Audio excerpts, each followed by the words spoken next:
What's up, everyone? We're back for another week of Locked On Bucks, and what better way to start the week than a win on Giannis's birthday? Doesn't get much better than that. I didn't know this stat. The broadcast told me they're now 4-0 when they play on Giannis's birthday, so that makes sense. When you've got arguably the best player in franchise history, you want to win. You want to celebrate on his birthday. He had a massive fourth quarter, so we're going to break down the game against Cleveland. Let's get into it.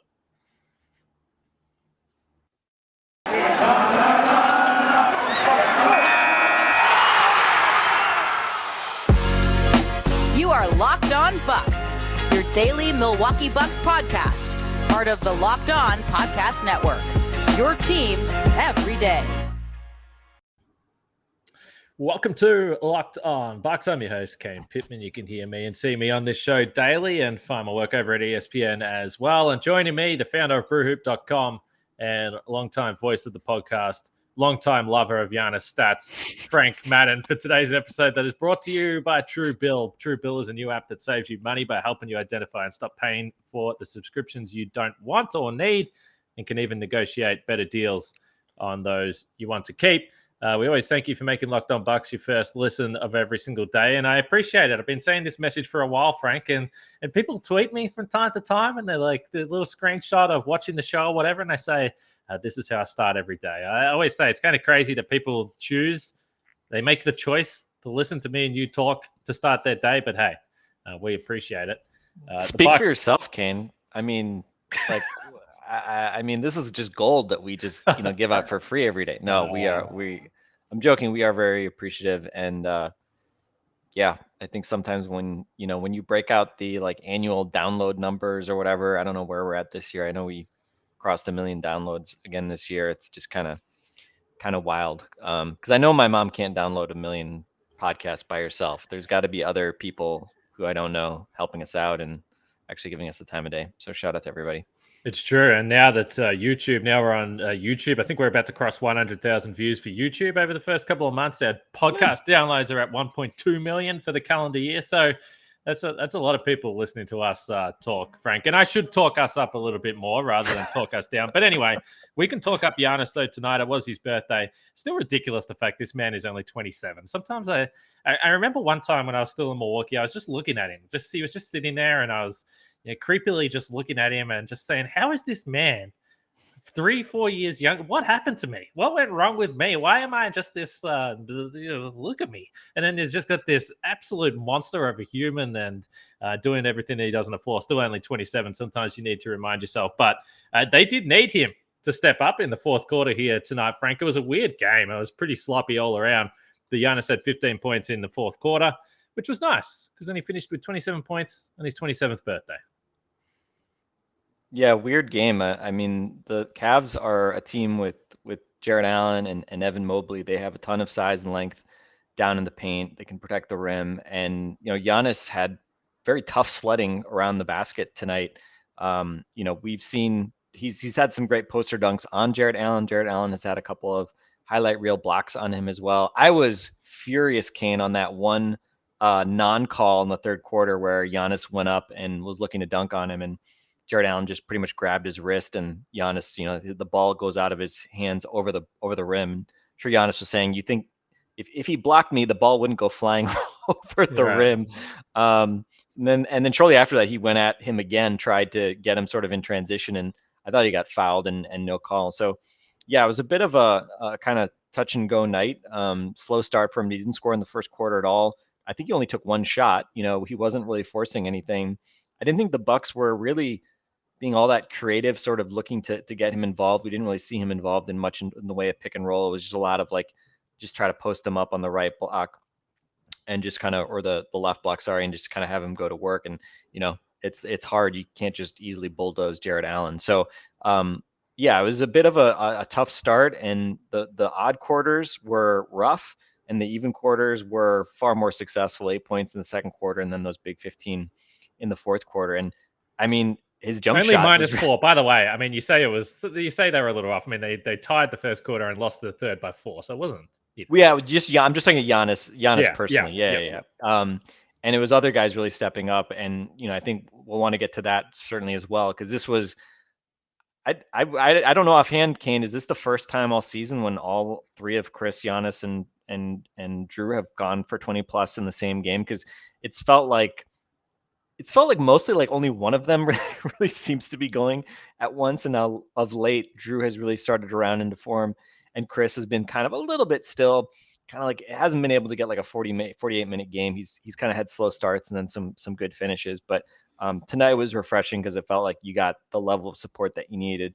And Giannis, ironically, and of all the ways that he could kind of close out a game, to see him doing it with some jump shooting, including a couple of late threes, that was a pretty fun way to close out. He's up to 30% 3-pointers. He's back up to the number that has that magical gravitational pull, because he always ends up at 30% from three.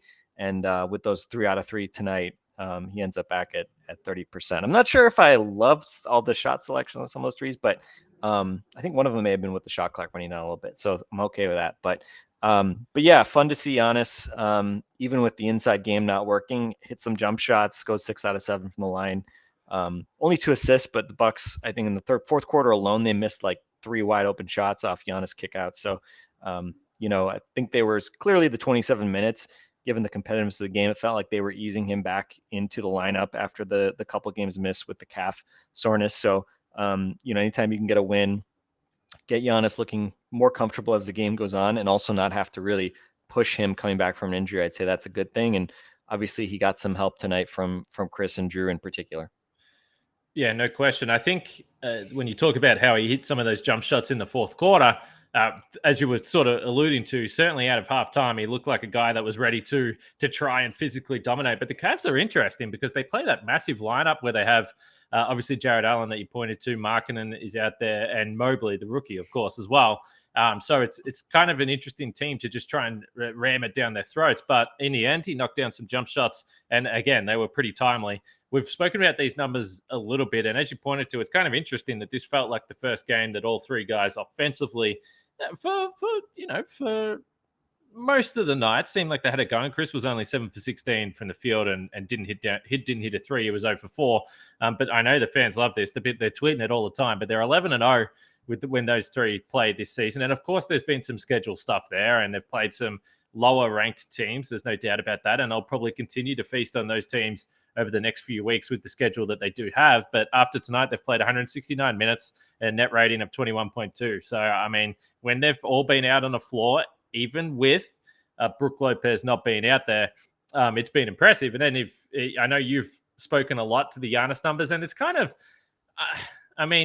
the Giannis numbers are kind of a little bit messed up, particularly the off numbers, just because a lot of those times when he's been off, some of the lineups they've had to play have just been crazy. So it obviously is going to look worse. But they're plus 13 with him on the floor and minus 11 with him off the floor. Net rate. I mean, it's just, if you wanted to make a case for why Giannis should be right up there, and I know everyone discusses the MVP and Steph Curry is probably clearly leading it at this point, but if you wanted to make a case for Giannis, just those on-off numbers are just absolutely absurd. I mean, that's as good a case as any, in addition to the actual raw numbers he's putting up. Yeah, and I think, I think again, Steph's coming back to the field a little bit here with some not so great shooting performances in the past week, and obviously they lost the first game against the Suns. But it was interesting. I was listening to Nate Duncan and Danny LaRue doing their kind of first quarter of the season MVP award balloting, and they both had Steph first for MVP. This was a week or 9 days ago or something. But I think Danny had Giannis second in MVP, and I think Nate might have had him third. There's kind of a cluster. I think 2 through 4, where Jokic, KD, Durant, or they're obviously also having awesome seasons. But Danny also, I think it was Danny had Giannis as his number 1 pick for Defensive Player of the Year, and I think Nate had him number 2, which is interesting because obviously they're both located in the Bay Area. They're watching Warriors games all the time. And so it was interesting hearing them kind of break down the differences between the two of those guys defensively. And I think the on-off numbers are just so stark. Defensively, what Giannis does and what he enables them to do defensively, the way he can kind of erase mistakes, and obviously the way he's had to protect the rim in ways that hasn't had to do it as much in previous years because he's had Brook Lopez so often out there as the true last line of defense. I think this has been obviously not an ideal situation for the Bucks this year, but it's certainly been a good showcase for everything that Giannis brings to the floor and how much he changes the game for the Bucks. And I mean, and it was also, this was such a funny game, and we saw this last game against the Heat as well. In the Heat game, both teams did a lot of really aggressive, like doubling of the ball and pick and rolls. You know, the Heat, we saw the Heat doing that, being really aggressive in that first game of the season between these two teams. I thought it was just interesting. I mean, we've talked a lot about, oh, now you have Boogie Cousins, you got to, play more zone drop, be more like you play when you have Brook. But I mean, Saturday we saw Boogie blitzing the ball at times. Tonight we saw Bobby Portis in particular blitzing the ball a lot, forcing the Cavs to try to move the ball, kind of saying like, all right, you're going to put 3 big guys out there. We're going to force you into rotations. And I don't know, it's been interesting. I mean, it's kind of funny, right? Like I just had in my mind this thought that, thinking back to the bubble, which, is less than was like 16 months ago or something like that. 16 months ago, just having visions of, against the Heat, Marvin Williams having to play, drop coverage, right? Which makes no sense because he's Marvin Williams, but the sort of dogmatic Bud got to play that like Bucks style of defense, even with guys that are not clearly as well suited to it. And now you fast forward and how much the Bucks and Bud have changed philosophically, and they're trying to do different things. And I'm not going to sit here and tell you that I want to see Bobby Portis doubling the ball in the playoffs. I don't know exactly how much that's going to work. The Cavs kind of shredded the Bucks for stretches there in the second half when they started to hit a bunch of threes, and the Bucks are giving up more threes than ever this year. So we'll kind of see how that all that kind of all that adds up. But it is interesting just kind of how differently the Bucks have adapted and how much they kind of change, not just game to game, but kind of possession to possession, trying to do different things. So yeah, I mean, we'll see. I'm not going to sit here and tell you that they've unlocked Bobby Portis defensively or unlocked Boogie defensively or something like that. I think they're trying different things, but the common thread is, when you have Drew Holiday and Giannis in particular doing what they do, that really kind of enables you to do a lot of different things. And, tonight you just look at, Evan Mobley, 3 out of 10, did score 12 points. And perhaps most notably, Darius Garland, who's been really good this year, 10 points on 12 shots, 4 turnovers. I thought, Drew did just a really good job kind of, showing the youngster kind of what it's like to go against a championship caliber defensive point guard. So again, not what I would look at and say was, the Bucks' finest defensive effort, but you do the accounting at the end of the day. And again, they had a plus defensive game, a 104 defensive rating. And, you check right now, depending on where you look, I'm looking at NBA.com. They're now 7th in the NBA in defense, which, you tell us Brook Lopez would play under 30 minutes for the entire season. I think we'd all be pretty thrilled with that type of outcome. Yeah, I was just looking at it before we started recording. So obviously they've won 10 out of their last 11 games. If you just go in that span, I believe it's very close to this, but I believe they're top 3 in offense and defense in that stretch. Again, we do have to admit that they've had some easy games, but certainly trending in the right direction. It was only a couple of weeks ago where they were in the bottom third for both of those categories. But you spoke about the Bucks, and certainly I agree. I mean, we were having the conversations about, do you have to play if you have these versatile switchable guys like Marvin Williams that gives you the idea that you can play small? Why are you just playing this drop coverage? Well, the Bucks obviously had a subscription to the drop coverage defense, which now they have so many different defensive styles that they might throw out there that maybe Bud is subscribing to all these defenses that he probably forgets. He forgets all these different options that he has in his mind, which is similar to most people who have bunches of subscriptions and they forget that they have them and they end up spending money that they don't want to spend. And that's why True Bill is a new app that helps you identify and stop paying for those subscriptions you don't need, want, or simply forget about. On average, people save up to $720 per year with True Bill because companies make subscriptions hard to cancel. True Bill makes it incredibly simple. Just link your accounts and True Bill will cancel your unwanted subs in one tap. And your True Bill concierge is there when you need them to cancel unwanted subscriptions so you don't have to. So don't fall for these scams. Start canceling today at truebill.com/lockedonnba. Go right now. That's truebill.com/lockedonnba. It could save you thousands per year. Truebill.com/lockedonnba. And if you're stressed about all this money that you're unnecessarily wasting, you don't have to let the stress of daily life weigh on your body, because whether you're an elite athlete or someone like me, just trying to make it through the day tension free, trying to get through an ad read on a podcast without stuffing up, very stressful, Theragun can help. Theragun is the handheld percussive therapy device that releases your deepest muscle tension using the scientifically calibrated combo of depth, speed, and power.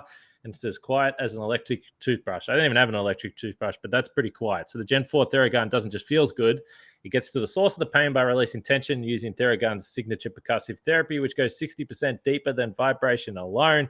You can try it for 30 days, starting at only $199. Go to therabody.com/locked-on right now and get your Gen 4 Theragun today. That's therabody.com/locked-on, therabody.com/locked-on.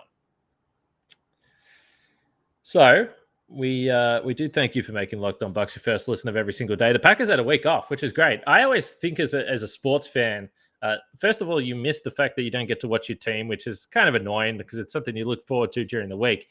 But bye week is also very relaxing. There's something relaxing about it. You watch these other teams, you hope they lose, you hope the results go your way. But anyway, Peter Bukowski and the Locked On Packers podcast will have you covered for everything Packers starting the new week. So make sure you go check that out. You mentioned some of the role players, Frank. Who should we start with? I mean, in the last week, we've had the podcast about Boogie Cousins. We had the podcast about Wes Matthews. Pat Connaughton is continuing his sharp ascent to one of the greatest shooters to ever play in the history of the NBA. Javonte Smart, we have to mention him. He had some great moments, and you're just pleased that it's not Justin Robertson on the floor anymore. Where do you want to start? Yeah, I mean, it's kind of interesting to see a two-way guy who's not tiny and makes baskets. I enjoyed that from Javonte. Come Smart. on, Justin Robertson. By the way, I was very supportive. I hope he finds a landing spot. I couldn't. I was just like, I mean, it's been kind of a running joke, obviously, with us and our DM thread with Eric Name and Dean Mania and Mitchell Maurer. That like I'm the guy that like always looks to hate on Justin Robinson. But like I seriously like when he got released, I was like just reading some of the comments and it was just like, oh, kind of people not like criticizing releasing him, but it's just like the guy's like literally statistically one of the least productive players in the league. Like, I mean, come on, guys, like, it's a two-way thing, right? Like, you gotta just my view is, you just sort of cycle through these guys. They only have 50 times that they can be on the active roster in a season to begin with, right? Last year was unlimited, but this year you're limited. So, I mean, he'd actually played 17 games and been on the bench, I think, a few more times. So, I mean, I think it was kind of inevitable that they were going to cycle that out. And Javonte Smart, I had no idea anything about this guy before, the press release that the Bucks were signing him. But, I mean, I think the first couple of games here we've seen from him, I mean, look, getting thrown into the fire. Obviously, he didn't have training camp. He's literally just trying to figure out, how to play NBA basketball. He was very productive in the G League, but yeah, I mean, he's got good size, has stayed out of the way.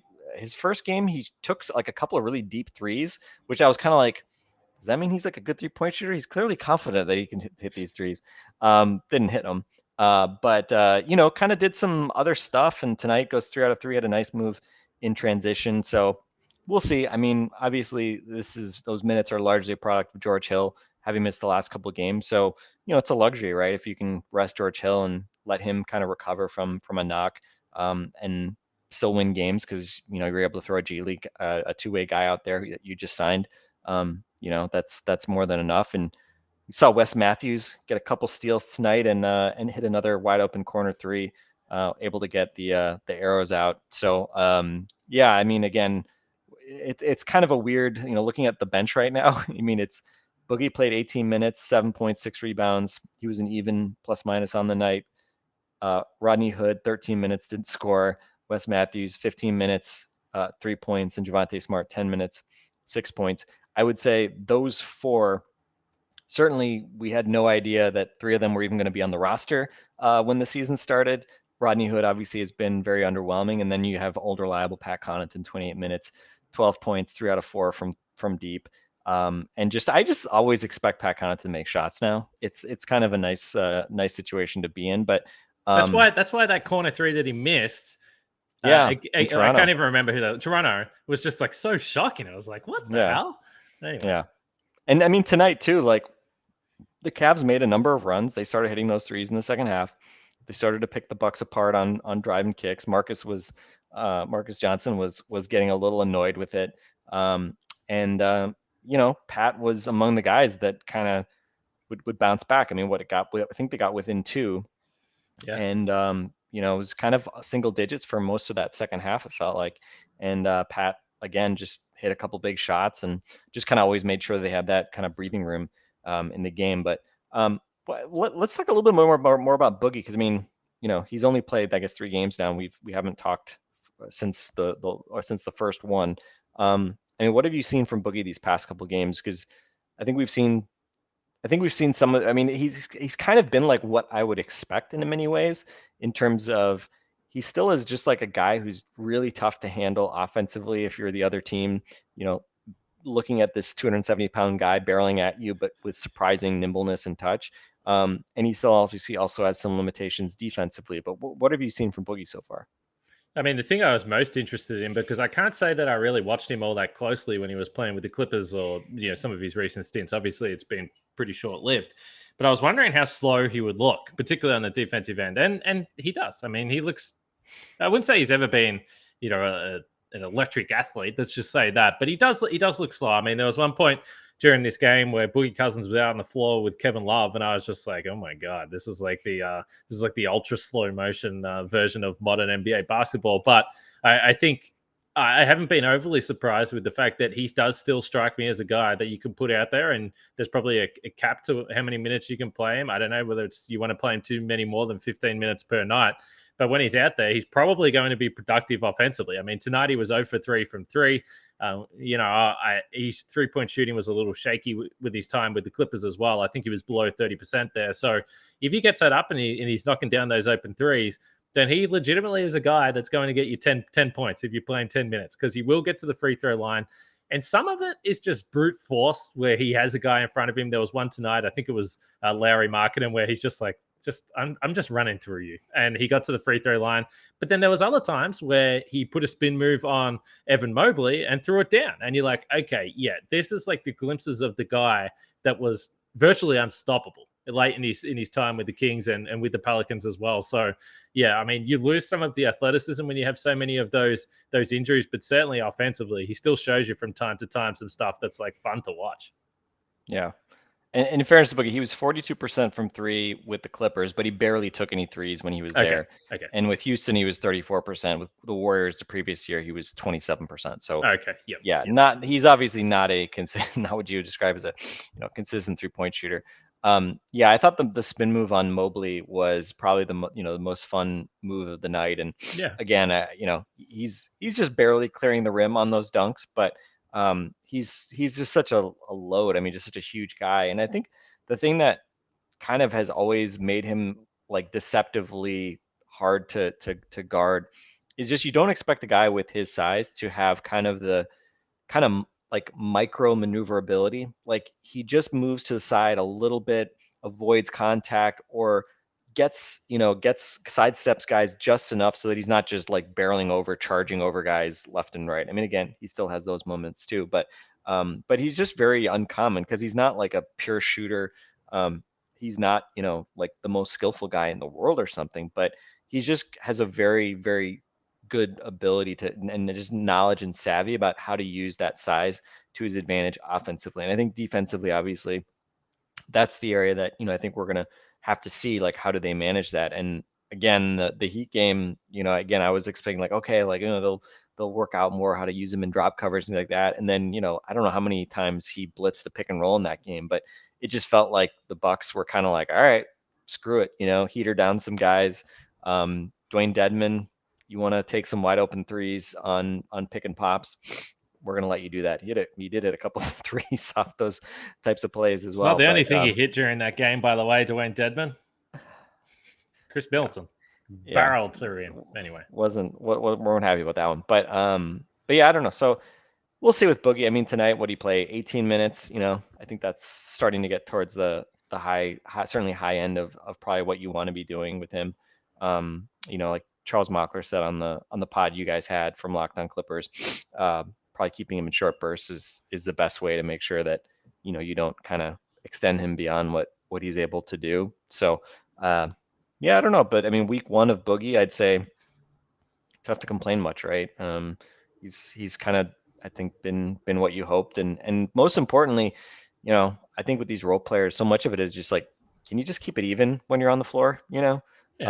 Especially if Giannis is out there. There was a point in the fourth quarter where Giannis or where DeMarcus and Bobby were on the floor together, and I was just like, oh my God, like just survive this until you can get Giannis back on the floor. But overall, again, I think as long as you can avoid just kind of getting kind of mismatched to death, that's really the main thing. But again, I mean, to Boogie's credit, he has the ability to use his size to punish little guys, and that's obviously really key. But then the flip side is, okay, if he's out there in those situations, you got to actually play through him. And again, if like Giannis, Chris, and Drew are on the floor, like you don't want to like build the offense around Boogie Cousins or something like that. So you just have to figure out how to best do that, and then figure out the best way to kind of patch over some of his shortcomings defensively. And obviously, again, Giannis, Drew, those guys, they can certainly help do that to an extent.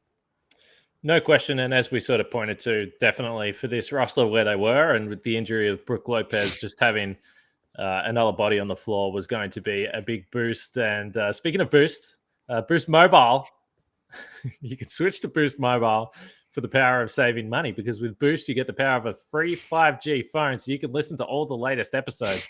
The power of 3 unlimited data lines for $30 a month per line, so your family can harness all that brain power too. And for the power of one of America's largest 5G networks, you can do it all at the speed of 5G. With all that money you'll save and all that knowledge you'll gain, just how powerful will you become? That's the only question that remains. Switch to Boost Mobile and find out. Get a free Samsung Galaxy A32 5G when you switch to one of America's largest 5G networks. More power to save. Boost Mobile. Free phone limited to new customers and 1 per line. Additional restrictions apply. Offers coverage not available everywhere or for all phones or networks. See boostmobile.com for details. One other bit of news before we wrap this up, Frank, and I think there was some general excitement about this. Came through. Dante DiVincenzo sent down to the herd.